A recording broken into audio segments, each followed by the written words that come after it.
क्षमा चाहता हूँ पिताश्री, किंतु आपके पुत्र चंद्र ने मेरी माँ को ठेस पहुँचाई, उन्हें कष्ट दिया।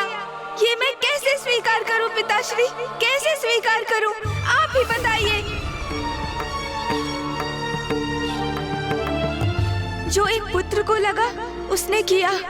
मुझे क्षमा करे पिताश्री, मुझे क्षमा करे।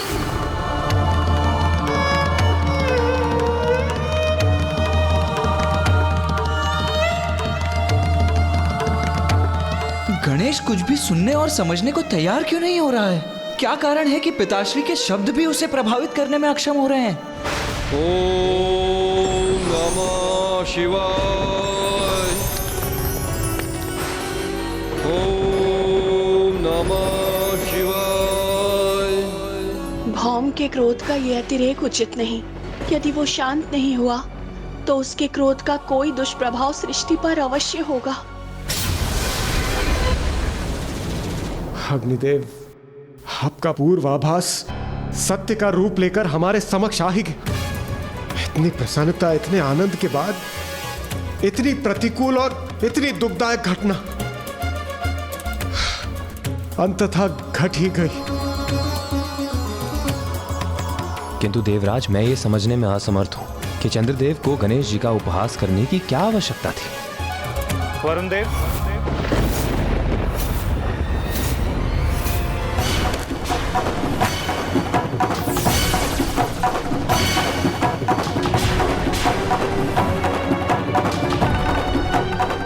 ये तो मैं भी समझ नहीं पा रहा कि इतनी बड़ी भूल के लिए मैं प्रेरित कैसे हुआ। आपके इस मनोहर रूप पर जिसकी भी दृष्टि पड़ेगी चंद्रदेव, वो कलंकित हो जाएगा, कलंकित हो जाएगा।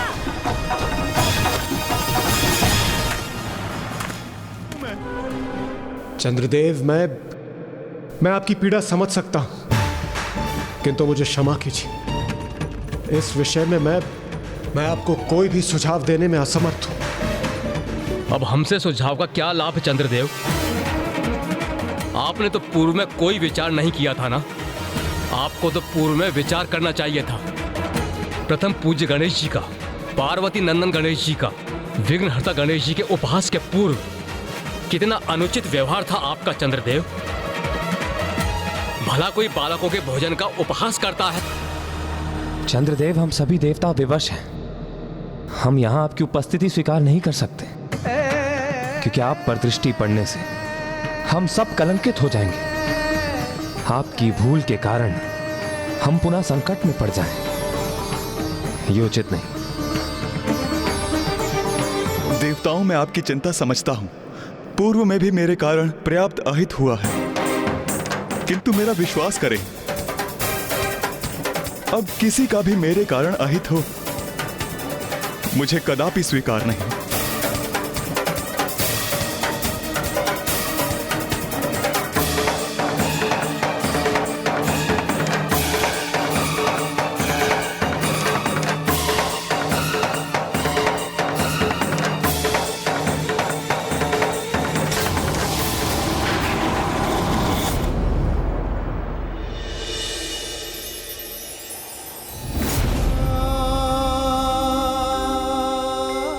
ये मैंने स्वयं को कैसे संकट में डाल दिया है। जिनसे मुझे स्नेह है उन्हीं के लिए अहितकर हो गया हूं मैं।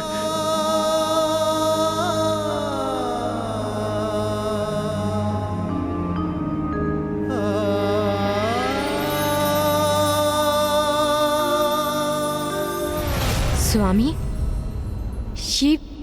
ये आप क्या कर रहे हैं? आपने मुझे देखकर मुख क्यों मोड़ लिया?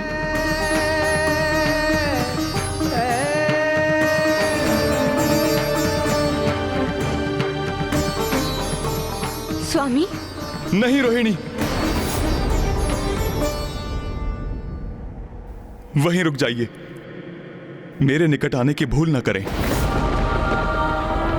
मैं आपसे विदा लेने आया हूं, मुझे वहीं से विदा कीजिए।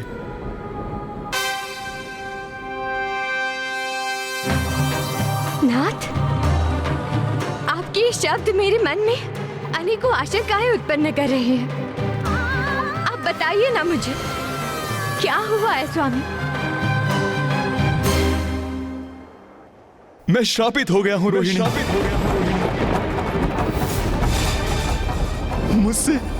मुझसे बहुत बड़ी भूल हो गई, जिसके परिणाम स्वरूप गणेश जी ने मुझे श्राप दिया है। आपके इस मनोहर रूप पर जिसकी भी दृष्टि पड़ेगी चंद्रदेव, वो कलंकित हो जाएगा, कलंकित हो जाएगा, कलंकित हो जाएगा।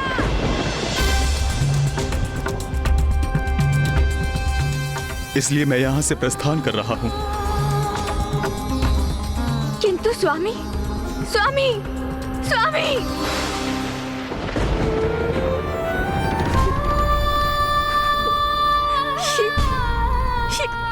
कैसा अनर्थ हो गया।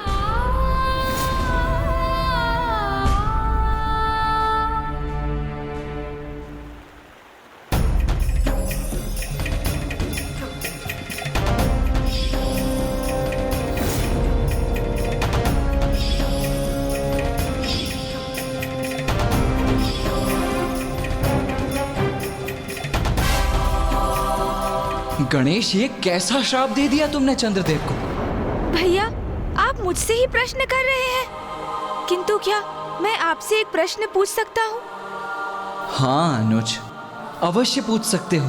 तो बताइए भैया, यदि आप मेरे स्थान पर होते, यदि आप माँ को पृथ्वी पर अचेत अवस्था में देखते और आपको ये ज्ञात होता कि उनकी इस अवस्था के कारण आपके प्रति उनका अगाध स्नेह है, आपके हित की चिंता है और उसी कारण हमारी माँ को इतना अपार कष्ट हुआ है, और जब आपको ज्ञात होता कि उस अवस्था को उत्पन्न कराने वाला दोषी कौन है, तो क्या आप उसे क्षमा कर देते? बताइए मुझे, क्या करते आप भैया? मेरी माँ को कष्ट पहुंचाने वाले दोषी को मैं अवश्य कठोर से कठोर दंड देता गणेश। तब तो मैंने जो किया वो भी उचित था ना भैया? मैं सर्वथा निर्दोष हूँ। तुम सर्वथा उचित कह रहे हो गणेश, किंतु पिताश्री भी तो अनुचित नहीं कह रहे हैं। उनका कथन भी तो सर्वथा उचित है। वास्तविकता में उचित और अनुचित कुछ होता ही नहीं है। ये तो परिस्थिति है जो दो मित्रों को, परिजनों को, दो सकारात्मक शक्तियों को भी परस्पर विरोधी बना देती है। और अब तुम्हारे श्राप के प्रभाव से वो और भी कष्ट का कारण बनेंगे। अपने परिवार के साथ साथ समस्त सृष्टि के अहित का कारण बनेंगे वो।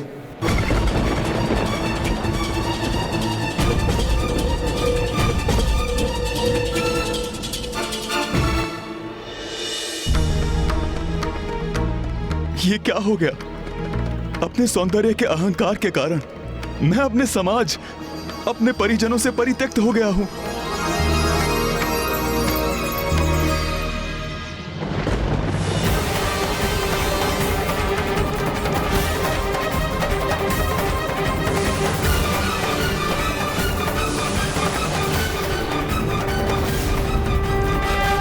आपके इस मनोहर रूप पर जिसकी भी दृष्टि पड़ेगी चंद्रदेव, वो कलंकित हो जाएगा, कलंकित हो जाएगा, कलंकित हो जाएगा।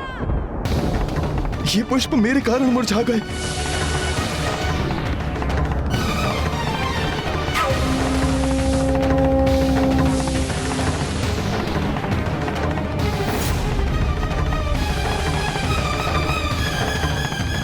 सत्य है, ये मेरी उपस्थिति का दुष्प्रभाव है।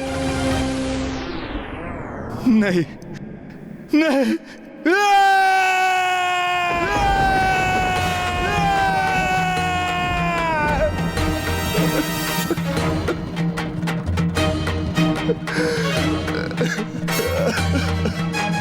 जो कुछ भी मेरे समक्ष है वे सब मेरे कारण ही कलंकित हो रहे हैं। ये सर्वथा अनुचित है।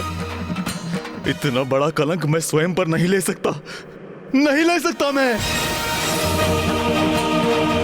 अब तो मैं किसी को भी अपना मुख नहीं दिखा सकता। क्यों किया मैंने ऐसा? प्रथम पूज्य विघ्नहर्ता श्री गणेश के साथ ऐसा अनुचित आचरण क्यों किया मैंने?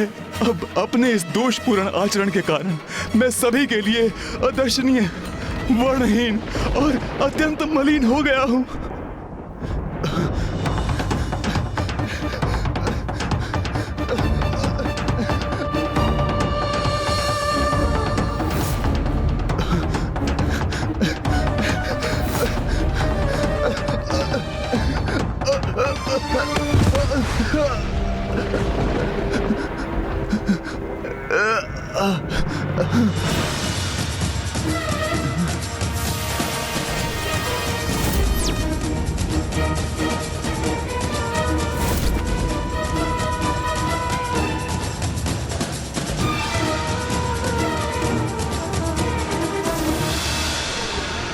क्या हो रहा है? ये कैसी काली मचा रही है? नहीं, अब मैं किसी को अपना मुख नहीं दिखाऊंगा और ना ही किसी के कलंकित होने का कारण बनूंगा। मैं सदा के लिए इस जलकुंड में छिप जाता हूं और इसके भीतर मुझे कोई देख नहीं सकेगा।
समझ में आया तुम्हें? क्या किया तुमने?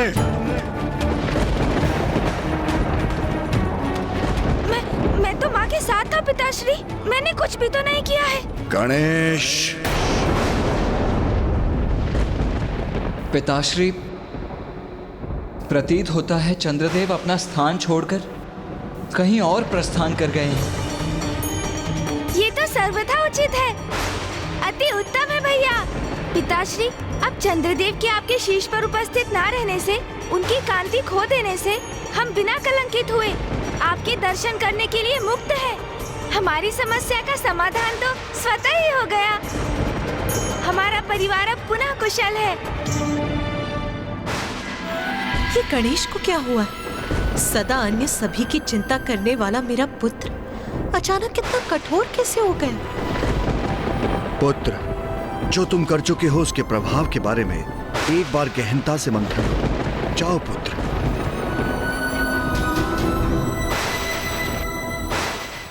ब्रह्मदेव, माता सरस्वती, गणेश जी ने जो भी किया उसका कारण समझती हूँ मैं। मेरे स्वामी चंद्रदेव ने भूलवश माता पार्वती को कष्ट पहुंचाया, किंतु स्वामी सभी की दृष्टि से ओझल हो गए। अब तो उन्हें गए भी कई दिवस गुजर चुके हैं। किसी को भी ज्ञात नहीं है कि वो कहाँ है। देवी रोहिणी, गणेश के लिए उसके माता पिता ही सर्वोच्च हैं। तो गणेश, जो अन्यथा निष्कपट और सरल और कोमल हृदय बालक है, अपनी माता को कष्ट में देखकर उसका क्रोध जागृत होना भी स्वाभाविक है। प्रभु, मैं केवल अपने स्वामी के लिए विनती करने यहाँ प्रस्तुत नहीं हुई हूँ। तनिक विचार कीजिए, चंद्रदेव से रिक्त संपूर्ण सृष्टि असंतुलित हो जाएगी। संपूर्ण प्रकृति पर, सभी जीवों पर स्वामी की अनुपस्थिति का भयंकर और विनाशकारी प्रभाव होगा। प्रभु, अब आप ही हम सभी की रक्षा का और सृष्टि के हित का कोई उपाय सुझाइए। प्रभु, कोई उपाय सुझाइए।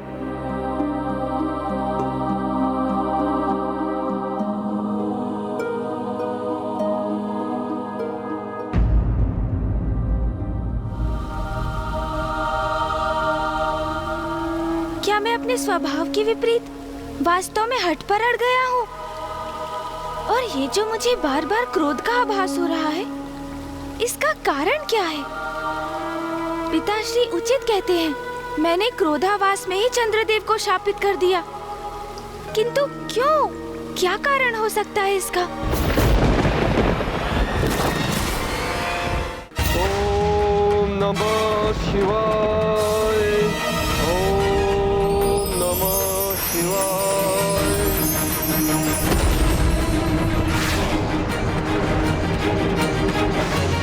ओम नमः शिवाय।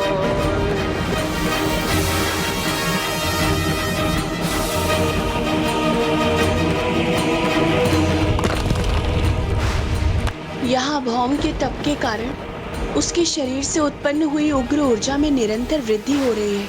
उसकी उग्रता भी बढ़ती जा रही है। ओम नमः शिवाय। पिताश्री, मुझे समझ में आ गया है कि ये मेरे भीतर क्रोध स्वाभाविक नहीं है। आप देवादिदेव महादेव हैं, सभी का मार्गदर्शन करते हैं आप ही मेरे इस क्रोध को शांत करने के लिए मेरी सहायता कीजिए।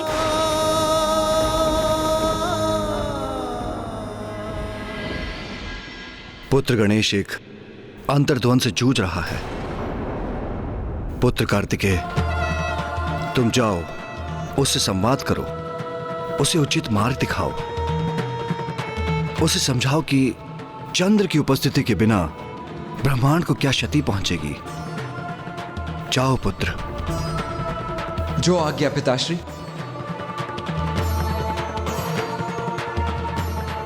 आप भी कृपा कीजिए प्रभु, कोई सुझाव सुझाइए। देवी रोहिणी, ये संकट गणेश के चंद्रदेव को शाप देने के कारण उत्पन्न हुआ है, और यदि कोई ये संकट हर सकता है तो वो गणेश ही है। कल ही कृष्ण पक्ष की चतुर्थी है। आप व्रत कर गणेश की पूजा करें। गणेश को प्रसन्न करने का एकमात्र यही उपाय है।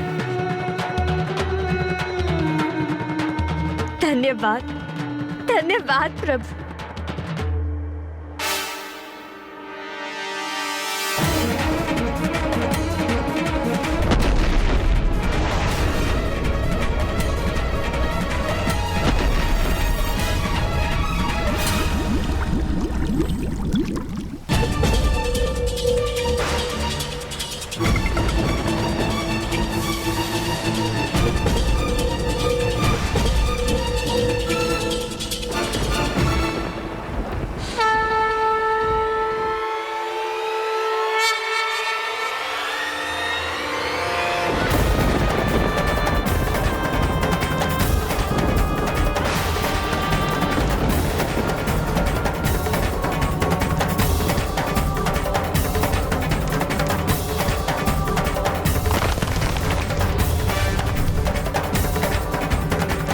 देखा अनुज गणेश,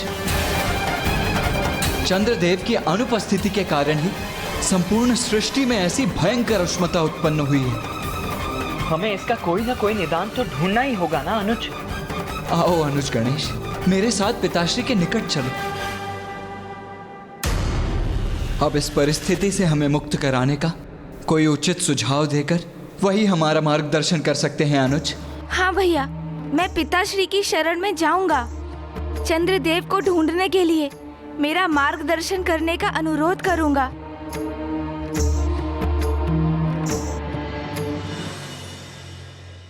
इस संकट से मुक्ति का मार्ग जो ब्रह्मदेव ने हमें बताया है, उस पर अड़िग रहूंगी मैं। अपार श्रद्धा और भक्ति से श्री गणेश जी की पूजा करूंगी मैं।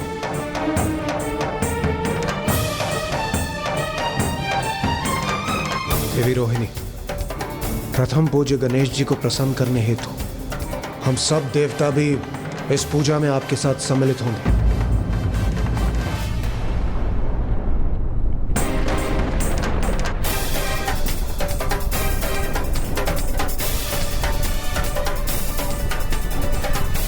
संकट तो बढ़ता ही जा रहा है देवराज इंद्र। पृथ्वी की उष्णता तो बढ़ती ही जा रही है। चंद्रदेव की शीतलता का अभाव अब अपना प्रत्यक्ष प्रभाव दर्शा रहा है,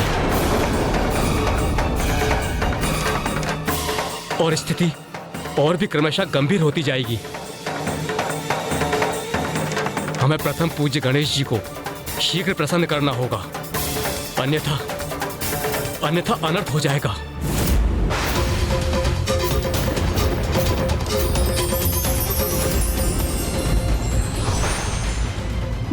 शक्ति से हम किसी भी समस्या का समाधान पा सकते हैं। बस आवश्यकता है पूर्ण समर्पण की।